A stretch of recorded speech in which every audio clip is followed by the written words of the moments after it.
Hello friends, આજે આપણે engineering chemistry સબ્જેક્ટનો unit number 1 chemical bonding and catalysis મતલબ કે રાસાયણિક બંધન અને ઉદ્દીપન તેને એક અગત્યનો ટોપિક મેટાલિક બોન્ડ એટલે કે ધાત્વિક બંધ સમજીશું.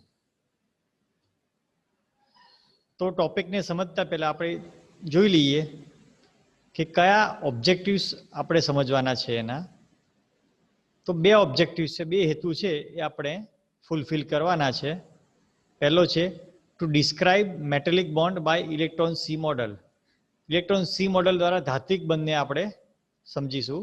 બીજો ઓબ્જેક્ટિવ છે આપણો to understand physical properties of matter, મતલબ કે ધાતુના ભૌતિક ગુણધર્મો છે તે પણ આપણે મેટાલિક બોન્ડ દ્વારા સમજીશું.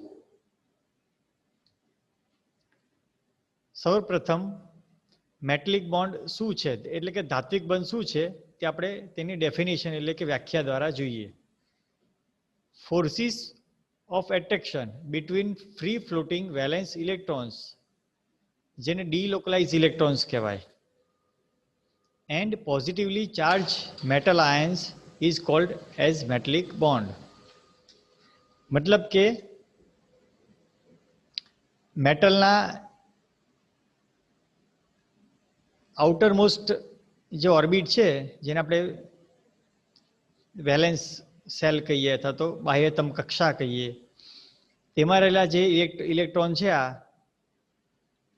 તે ઇલેક્ટ્રોન મેટલ છે એ ઇઝીલી પોતે ડોનેટ કરી શકે છે અથવા તો પોતેનો ત્યાગ કરી શકે છે. એટલા માટે ઇલેક્ટ્રોનને ફ્રી ઇલેક્ટ્રોન કીધા છે, ફ્રી વેલેન્સ ઇલેક્ટ્રોન્સ. આ ઇલેક્ટ્રોન્સ બધા ફ્રી છે. આ ઇલેક્ટ્રોન્સના ત્યાગને લીધે મેટલ પોતે આયન ફોર્મમાં આવે છે, એટલા માટે મેટલ આયન એવો શબ્દ વાપરેલો છે. ઇલેક્ટ્રોનના ડોનેશનના લીધે પોતે પોઝિટિવ બને છે, નેગેટિવ ઇલેક્ટ્રોન એમાંથી નીકળે છે, એટલા માટે મેટલ આયન શબ્દ વાપરેલો છે. ફરીથી forces of attraction between free floating valence electrons and positively charge metal ions is called metallic bond. એટલે કે મુક્ત સંયોજકતા ઇલેક્ટ્રોન, આ મુક્ત સંયોજકતા ઇલેક્ટ્રોન છે. એના માટે મુક્ત શબ્દ એટલે વાપર્યો છે, ફ્રી શબ્દ, કે ઇલેક્ટ્રોનને એ પોતે સ્વતંત્ર છે, એ પોતે આજુબાજુના જે એટમ છે, બાજુના આયન છે, ત્યાં જવા માટે પોતે સ્વતંત્ર છે, એટલે કે ફ્રી છે. આ ઇલેક્ટ્રોન ગમે ત્યાં જાય, આ ઇલેક્ટ્રોન પણ ગમે ત્યાં જઈ શકે છે, અડોશ પડોશમાં. આ ઇલેક્ટ્રોન પણ અડોશ પડોશમાં ગમે ત્યાં જાય છે, એટલા માટે ઇલેક્ટ્રોનને ફ્રી ઇલેક્ટ્રોન કીધા છે. અને એવા જે ફ્રી ઇલેક્ટ્રોન્સ અને આ જે પોઝિટિવ આયન છે એ વચ્ચે જે એટ્રેક્શન છે, આ ફ્રી ઇલેક્ટ્રોન છે, સપોઝ એનું એટ્રેક્શન અહીંયા પણ છે, અહીંયા પણ છે. સપોઝ આ ફ્રી ઇલેક્ટ્રોન છે, એનું એટ્રેક્શન અહીંયા છે, અહીંયા છે, આની પાસે છે, આની સાથે છે. એટલે કે જે કંઈ ફ્રી ઇલેક્ટ્રોન્સ છે એ આસપાસના મેટલ આયન સાથે એટ્રેક્ટ થાય છે, અને એ એટ્રેક્શનને આપણે મેટાલિક બોન્ડ એટલે કે ધાત્વિક બંધ કહીએ છીએ. આ રીતે કંઈક આ ફિગરમાં તમને વધારે સ્પષ્ટ થશે. સોડિયમમાં મુક્ત સંયોજકતા electron, free valence electrons in metal atom. અહીં સોડિયમનું એક્ઝામ્પલ આપણે જોઈશું. સોડિયમ છે એને એનું ઇલેક્ટ્રોનિક કોન્ફિગરેશન છે. ફ્રી ઇલેક્ટ્રોન માટે બીજો એક શબ્દ છે ડીલોકલાઇઝડ ઇલેક્ટ્રોન્સ, એટલે કે અસ્થાનીકૃત ઇલેક્ટ્રોન. કારણ કે એનું લોકેશન ફિક્સ નથી. ભલે અહીંયા આપણે બતાવતા હોઈએ મેટલમાં કે સોડિયમનો એટમ છે, એમાં આ જગ્યાએ ઇલેક્ટ્રોન છે, બાકી એક્ઝેક્ટ એનું લોકેશન હોતું નથી. એવું એ ગમે ત્યાં મૂવ થાય છે, એટલા માટે એને ડીલોકલાઇઝડ ઇલેક્ટ્રોન કીધા છે, અથવા તો અસ્થાનીકૃત ઇલેક્ટ્રોન કીધા છે. સપોઝ આ સોડિયમ એટમ છે, એમાં અંદર ફર્સ્ટ ઓર્બિટમાં 2 ઇલેક્ટ્રોન છે, એની બહારની જે સેકન્ડ ઓર્બિટ છે એમાં 8 ઇલેક્ટ્રોન છે. સૌથી આઉટર મોસ્ટ ઓર્બિટ છે જેને વેલેન્સ સેલ કહીએ આપણે, વેલેન્સ સંયોજકતા કોષ, એમાં 1 ઇલેક્ટ્રોન છે, મતલબ કે વેલેન્સ ઇલેક્ટ્રોન અહીંયા 1 છે. હવે એ 1 ઇલેક્ટ્રોન છે, એના લીધે આ ઓર્બિટ છે કમ્પ્લીટલી ખાલી ઓર્બિટ છે. એમાં એકચ્યુઅલી 8 હોવા જોઈએ, મતલબ છે 1 જ, 1 છે. એટલે આ ઇલેક્ટ્રોન છે એ ઇઝીલી પોતે આસપાસના જે બાજુના પડોશના સોડિયમ એટમ છે ત્યાં જઈ શકે છે. સપોઝ આ ઇલેક્ટ્રોન છે અહીંયા જઈ શકે છે, કારણ કે એની ઓર્બિટમાં સ્પેસ છે, એની ઓર્બિટમાં પણ 1 જ ઇલેક્ટ્રોન છે. એટલે એની પાસે ઘણી બધી જગ્યા છે ખાલી, એટલે ઇલેક્ટ્રોન ઇઝીલી અહીંયા જાય. સેમ વે આ ઇલેક્ટ્રોન પણ અહીંયા પણ જઈ શકે, આ ઇલેક્ટ્રોન અહીંયા પણ જઈ શકે. પછી આ ઇલેક્ટ્રોન અહીંયા જાય, આ ઇલેક્ટ્રોન છે અહીંયા પણ જાય, અને આનો ઇલેક્ટ્રોન અહીંયા પણ જાય. એટલે ઇલેક્ટ્રોન છે આસપાસના જે પડોશના નેબરિંગ એટમ્સ છે બધા, ત્યાં એ હરવા ફરવા માટે પોતે ફ્રી છે, એટલે એને મુક્ત સંયોજકતા ઇલેક્ટ્રોન કીધા છે, અથવા તો અસ્થાનીકૃત ઇલેક્ટ્રોન કીધા છે. અને બધી મેટલમાં આવું બને છે. આ તો એક સોડિયમનું એક્ઝામ્પલ છે, બાકી બધે આવું બને છે. અંદરના ઇલેક્ટ્રોન છે એ નહીં જાય, ખાલી આ જે બહારના વેલેન્સ ઇલેક્ટ્રોન છે એ જ આ રીતે પોતે મૂવમેન્ટ કરશે. એટલે એવા ઇલેક્ટ્રોન માટે જ અહીંયા મુક્ત સંયોજકતા ઇલેક્ટ્રોન શબ્દ વાપર્યો છે, અથવા તો અસ્થાનીકૃત ઇલેક્ટ્રોન એવો શબ્દ વાપરેલો છે. હવે આ ઇલેક્ટ્રોન છે આવા તો લાખો કરોડોની સંખ્યામાં ઇલેક્ટ્રોન્સ હોય. આ તો અહીંયા આપણે 2-4 એક્ઝામ્પલ બતાવ્યા છે એટમના. આવા તો કરોડોની સંખ્યામાં એટમ્સ પાસે ગોઠવાયેલા હોય એક નાના અમથા મેટલના પીસમાં. તો આવા ઇલેક્ટ્રોનની સંખ્યા પણ કરોડોની સંખ્યામાં થાય, અને બધા જ રેન્ડમલી આજુબાજુના એટમમાં જતા હોય. તો એના લીધે એક આવું પ્રકારનું દ્રશ્ય બને. આવું આ જે લેફ્ટ હેન્ડ સાઈડ દેખાય છે એવું, આ બધા ઇલેક્ટ્રોન છે રેડ કલરના, એ બધા પોતાના અડોશ પડોશમાં ગમે ત્યાં મુવમેન્ટ કરતા હોય. આ ઇલેક્ટ્રોન છે સપોઝ, એ અહીંયા પણ જાય, આમાં પણ જાય, અહીંયા પણ જાય, અહીંયા પણ જાય, અહીંયા પણ જાય, અહીંયા પણ જાય. એટલે રેન્ડમ બધા મુવમેન્ટ કરતા હોય. એ રેન્ડમ ઇલેક્ટ્રોન બધા મુવમેન્ટ કરતા હોય છે, એના લીધે ઇલેક્ટ્રોન છે એ આખું એક ક્લાઉડ જેવું બને. એને ઇલેક્ટ્રોન સી મોડલ કહેવાય છે, ઇલેક્ટ્રોન સી મોડલ. અહીંયા બાજુમાં બતાવ્યું છે. આ ડોટ છે રેડ કલર, બધા ઇલેક્ટ્રોન છે એવા બધા સમજો, એની મુવમેન્ટ છે અથવા એવું સમજો છે ને, સી ઓફ ડિલોકલાઇઝડ ઇલેક્ટ્રોન્સ. એટલે આ ડોટ એવું સમજવાનું કે ઇલેક્ટ્રોન આવા બધા વિવિધ લોકેશન ઉપર જઈ શકે છે, અને રેન્ડમ જતા હોય છે પાછા. કોઈ ફિક્સ હોતું નથી કે ફર્સ્ટ એટમથી સેકન્ડ ઉપર જાય, ત્યાંથી થર્ડ ઉપર જાય, ત્યાંથી ફોર્થ, એવું હોતું નથી. એટલે આ ઇલેક્ટ્રોન સી મોડલ છે, તેના દ્વારા આપણે મેટલના બધા ગુણધર્મો સમજી શકીએ.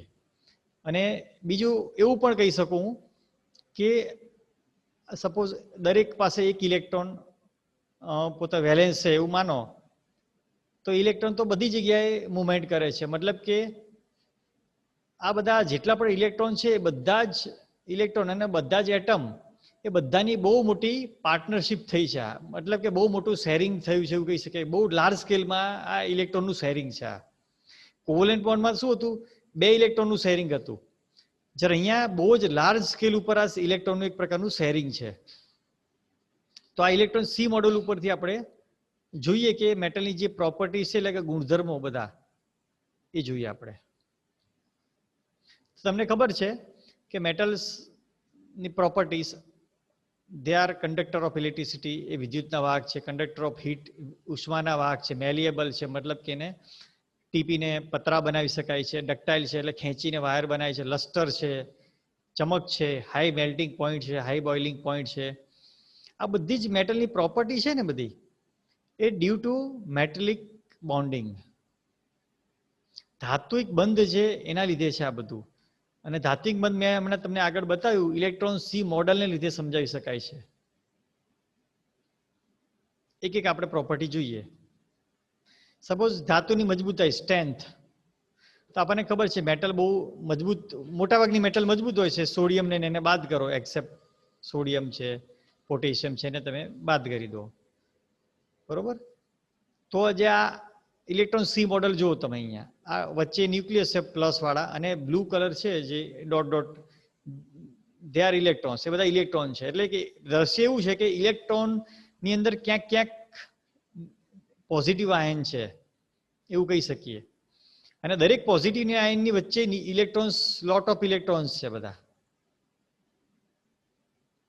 અથવા તો એવું કહી શકીએ કે ઇલેક્ટ્રોન છે બધાને જુદા પાડે છે, અને અથવા બીજા અર્થમાં કહું કે ઇલેક્ટ્રોન એ બધાને ભેગા પણ રાખે છે. તો એના ઉપરથી ખબર પડશે કે મજબૂતાઈ કેવી રીતે. Metals are usually strong, not brittle. When metal is heat, the layer of metal ions are able to slide over each other and so structure does not shatter. જે વસ્તુ વાંચી ગયો એ વસ્તુ અહીં સમજાવું તમને. સપોઝ આ એક મેટલનો પીસ છે, એમાં એના વચ્ચે સેન્ટર ન્યુક્લિયસ છે, મતલબ મેટલ આયન છે, અને આ બધા એના ઇલેક્ટ્રોન્સ છે. અહીંયા તમે એક ફોર્સ એપ્લાય કરો છો અહીંયા આ લોકેશન ઉપર, આ લોકેશન ઉપર ફોર્સનો વધારે અસર થશે. તો એના લીધે શું થાય છે, આ વચ્ચે જે ઇલેક્ટ્રોન્સનો સી છે, સી એટલે કે આમ તો દરિયો થાય ઇલેક્ટ્રોનનો, કે મોટા ભાગે ઇલેક્ટ્રોન છે અહીંયા. તો ઇલેક્ટ્રોન મેં તમને કીધું કે એમ આ બે આયનને બાઉન્ડ કરવાનું એટલે જોડવાનું કામ કરે છે. આને પણ જોડે છે, આને જોડે છે, આની સાથે જોડે છે, આને આની સાથે જોડે, આને આની સાથે, આને આની સાથે, આને આની સાથે, આને આની સાથે, એ રીતે બધાને જોડે છે. તો આ જગ્યાએ આપણે ફોર્સ એપ્લાય કર્યો એના લીધે અહીંથી મેટલ બ્રેકડાઉન નહીં થાય, અહીંથી તૂટી નહીં જાય મેટલનો પીસ, પરંતુ આવું થશે કંઈક. આ જે મેટલ આયન છે એકબીજા ઉપર સ્લાઇડ થશે, અહીંયા સ્લાઇડ થશે. કેમ સ્લાઇડ થશે? કારણ કે આ મેટલ આયન ને આ મેટલ આયન છે એને બંનેને આ ઇલેક્ટ્રોન્સે બાઉન્ડ કરી રાખે, જોડી રાખે છે. એટલે ફક્ત સ્લાઇડ થશે, અહીંથી એ છૂટું નહીં પડી જાય અને પોતાનો શેપ વધુ બદલાય. બરોબર? This also explains why metals are malleable and ductile. એટલે કે malleable એટલે easy to shape, એનો શેપ બદલી શકાય છે. Can be ductile એટલે can be drawn into wires, એટલે કે વાયરમાં પણ તમે બદલી શકો છો. એક તમે મેટલ ઉપર ફોર્સ એપ્લાય કરો છો તો ઇલેક્ટ્રોન સી મોડેલને લીધે શું થાય છે, એ ફોર્સ છે એ આયનોને છૂટા પાડી શકતું નથી. કેમ છૂટા પાડી શકતું નથી? કારણ કે વચ્ચે જે ઇલેક્ટ્રોન છે આ બધા એને પકડી રાખે છે, રોકી રાખે છે. એટલે વધુ એ પોતાનો શેપ બદલી શકે છે, બાકી છૂટા પડી શકતા નથી. એટલા માટે મેટલ મજબૂત છે.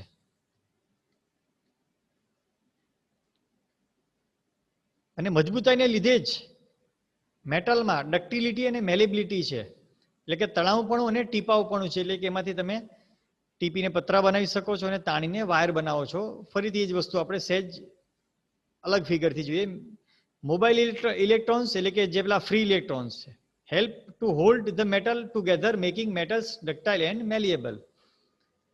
અહીંયા ફોર્સ એપ્લાય કર્યો તો આ ફોર્સ છે આગળ જશે. આમ કેમ આગળ જશે? કારણ કે આ બધા જે લાઇટ બ્લુ કલર છે, ધીસ ઇઝ ઇલેક્ટ્રોન સી. બરોબર? એટલે એ છે એને છટકવા નહીં દે, એ વચ્ચે જ રહેશે. આ જો આ બે, હવે અત્યારે જો બોન્ડિંગ આની વચ્ચે છે ને આની વચ્ચે છે, રાઈટ? તો જો આ લેયર પણ ખસી ગયું, આ લેયર અને આનું બોન્ડિંગ આની સાથે છે. તો જો અહીં ફોર્સ એપ્લાય કર્યો આ એક્ઝેક્ટ આ એટમ ઉપર, તો જો એને ફોર્સ આગળ પાસ કર્યો એટલે ફોર્સ આગળ ગયો, પરંતુ આની આ બે છે એ અહીંયા આ બે છે એની વચ્ચે તો બોન્ડિંગ રહે જ છે ડ્યુ ટુ ધીસ ઇલેક્ટ્રોન્સ. આની વચ્ચે પણ બોન્ડિંગ રહે છે જો અહીંયા, રાઈટ? અને આ છે એની આની સાથે બોન્ડિંગ છે, આની સાથે અને આની સાથે છે, એ પણ જો અહીંયા આ છે આની સાથે, જો વચ્ચે ઇલેક્ટ્રોન્સ છે જ, લાઇટ બ્લુ કલર છે ઇલેક્ટ્રોન્સ એવું માનો. એટલે બોન્ડિંગ છે, બ્રેક નથી થતું, પરંતુ એ મજબૂત બોન્ડિંગના લીધે એક જસ્ટ સ્લાઇડ થાય છે, આગળ સ્લાઇડ થયું, એના લીધે એનો શેપ બદલાઈ ગયો. અને તમે વધુ હેમરિંગ કરો તેમાંથી તમે શીટ પણ બનાવી શકો અને વાયર પણ બનાવી શકો, રાઈટ? આ રીતે ગોલ્ડનું એક્ઝામ્પલ અહીં છે. Gold is most malleable metal. સૌથી બારીક શીટ છે ગોલ્ડમાંથી બને, આપણને ખબર છે. તમે હેમરિંગ કરીને બારીકમાં બારીક શીટ બનાવશો, હેમરિંગ કરશો ગોલ્ડ ઉપર, તેમાંથી કે પાવડર નહીં બની જાય, પરંતુ મેટલનું શીટ બનશે અથવા તો મેટલ ફોઇલ બનશે એમાંથી. એનું રીઝન એ જ છે, હમણાં આગળ સમજાવ્યું તે, કે એટમ છે બધા એને પેલા ફ્રી ઇલેક્ટ્રોન્સ છે બાંધી રાખે છે, જોડી રાખે છે. એટલે લીધે કોઈ પણ એના જે એટમિક પાર્ટિકલ છે છૂટા પડતા નથી, પણ પોતે નવા શેપમાં એ પોતે બોન્ડેડ જ રહે છે. સેમ વે ડક્ટાઇલ, એ કોપરનું એક્ઝામ્પલ, કોપર દેખાય છે તમને, એમાંથી આ રીતે તમે વાયર બનાવો તો ત્યારે ખેંચો તમે એને, ત્યારે પણ સેમ વે એ બોન્ડ છે બ્રેક થતો નથી અને એકબીજા ઉપર જે લેયર છે સ્લાઇડ થાય છે, એના લીધે એમાંથી વાયર બને છે. બીજી પ્રોપર્ટી છે મેટલની કંડક્ટિવિટી, એટલે કે વાહકતા. મેટલ આપણને ખબર છે ધાતુ વિદ્યુત અને ઉષ્માની વાહક છે. Metal is conductor of heat as well as electricity. એ પણ ઇલેક્ટ્રોન સી મોડલથી ખબર પડે તમને. આ ઇલેક્ટ્રોન સી છે, આ બધા ઇલેક્ટ્રોન છે. વચ્ચે બહુ ઓછા ભાગમાં મેટલ આયન છે જો પ્લસ વાળા, બાકીનો બધો મેજર પાર્ટ તો ઇલેક્ટ્રોન્સ નો ખાલી ભાગ છે જ્યાં ઇલેક્ટ્રોન્સ છે. ઇલેક્ટ્રોન રેન્ડમલી ફરે છે. Electrons can float freely between atoms. આ બે એટમની વચ્ચે ઇલેક્ટ્રોન ઇઝીલી ફરે છે, આની વચ્ચે ઇઝીલી ફરે છે. એલાઉસ મેટલ ટુ કન્ડક્ટ ઇલેક્ટ્રિસિટી વેલ. એટલે આ જગ્યાએથી ઇલેક્ટ્રોન અહીંયા જાય છે, અહીંયા જાય છે, બધે જ ફરે છે ડ્યુ ટુ મેં કીધું એમ ઇલેક્ટ્રોન સી મોડલને લીધે. અને એને લીધે ઇઝીલી ઇલેક્ટ્રિસિટી પાસ થાય છે. ઇલેક્ટ્રિસિટીને પાસ થવામાં બહુ હર્ડલ આવતા નથી, કારણ કે એ સ્પેસ છે, એ સ્પેસમાંથી ઇલેક્ટ્રોન ઇઝીલી એક એન્ડથી બીજા એન્ડ સુધી જાય છે. એને આપણે ઇલેક્ટ્રિસિટીનું કન્ડક્શન કહીએ છીએ. સેમ વે તમે થર્મલ કન્ડક્ટિવિટીની વાત કરો, એ ધાતુ ઉષ્માની પણ વાહક છે. તેમાં પણ એવું થાય, અહીંથી તમે હીટ આપો છો, મતલબ કે આ પાર્ટને તમે ગરમ કરો છો, તો એ એનર્જીને ઇલેક્ટ્રોન ગેઇન કરે છે, અને ઇલેક્ટ્રોન એનર્જેટિક ઇલેક્ટ્રોન આગળ એ પાસ કરે છે, ને આ એન્ડ સુધી એ ગરમી પહોંચે છે, મતલબ અહીં સુધી મેટલ હીટ થાય છે, એટલે કે મેટલ ઉષ્માની પણ વાહક બને છે. પછી બીજો ગુણ ખબર છે, ધાતુ દ્વારા પ્રકાશનું પરાવર્તન થાય છે. Metal રિફ્લેક્ટ્સ light. ધાતુ પર કોઈ લાઇટ પડે તો એ પાછી ફેંકાઈ જાય છે. એનું કારણ પણ અહીં લખેલું છે. Electron can absorb quantum of energy and become excited. When they fall back they release it as light. એટલે કે મેટલ ઉપર જ્યારે લાઇટ તમે રિફ્લેક્ટ લાઇટને તમે ઉપર આપાત કરો છો ત્યારે જે આઉટર મોસ્ટ ઓર્બિટના જે વેલેન્સ ઇલેક્ટ્રોન છે અથવા તો ફ્રી ઇલેક્ટ્રોન છે, એ એનર્જીને પોતે ગેઇન કરે છે, એક્સાઇટ થાય છે, મતલબ કે વધારે એનર્જી ગેઇન કરે છે, અને મોમેન્ટમાં જ એ ફરી પાછી એનર્જીને લાઇટ સ્વરૂપે રિલીઝ કરે છે. લાઇટ સ્વરૂપે એને રિલીઝ કરી દે છે, અને પોતે પાછા બેક પોતાની ઓરિજિનલ ઓર્બિટમાં આવી જાય છે. એના લીધે જે એનર્જી જે પોતે રિલીઝ કરે છે ને, એ એનર્જી પોતે લાઇટ સ્વરૂપે આપણને જોવા મળે છે. એટલે કે આમ ચમકારો થતો હોય મેટલ ઉપર લાઇટ પડે ત્યારે આપણને એવું દેખાય. એનું કારણ આ જ છે, ફ્રી વેલેન્સ ઇલેક્ટ્રોન્સ. આ રીતે ગોલ્ડના એક્ઝામ્પલથી કંઈક સમજાવ્યું છે. લાઇટ ઇન્સિડેન્ટ થાય છે આના ઉપર, તો આ ઇલેક્ટ્રોન છે પોતાની હાયર ઓર્બિટમાં જાય છે, લાઇટ પોતે એનર્જી ગેઇન કરીને, પણ હાયર ઓર્બિટમાંથી તરત જ પોતે એનર્જીનો લોસ કરીને ફરી પાછા ઓરિજિનલ ઓર્બિટમાં આવે છે, અને લાઇટને રિફ્લેક્ટ કરે છે. એટલે આપણને મેટલ દ્વારા લાઇટ રિફ્લેક્ટ થાય છે એવું આપણને લાગે છે. પછી બીજી એક પ્રોપર્ટી છે higher melting and boiling point. ઊંચું ગલન અને ઉત્કલન બિંદુ. ધાતુ આપણને ખબર છે કે બહુ ઊંચા તાપમાને પીગળે છે.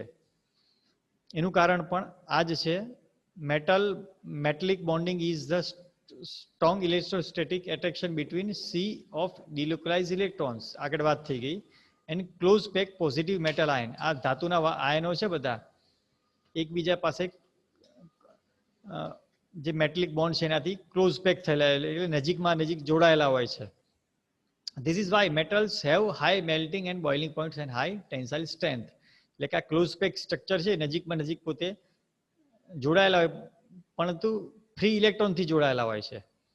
તો એના લીધે એ બોન્ડિંગ એટલું બધું મજબૂત હોય છે કે બોન્ડિંગને બ્રેક કરવા માટે આપણે ઘણી બધી એનર્જી આપવી પડે છે. મતલબ કે એને બહુ ઊંચા તાપમાને આપણે પીગાડી શકીએ છીએ. નીચા તાપમાને આપણે મેટલને પીગાડી શકતા નથી. મર્ક્યુરી એમાં અપવાદરૂપ છે. Okay, thank you.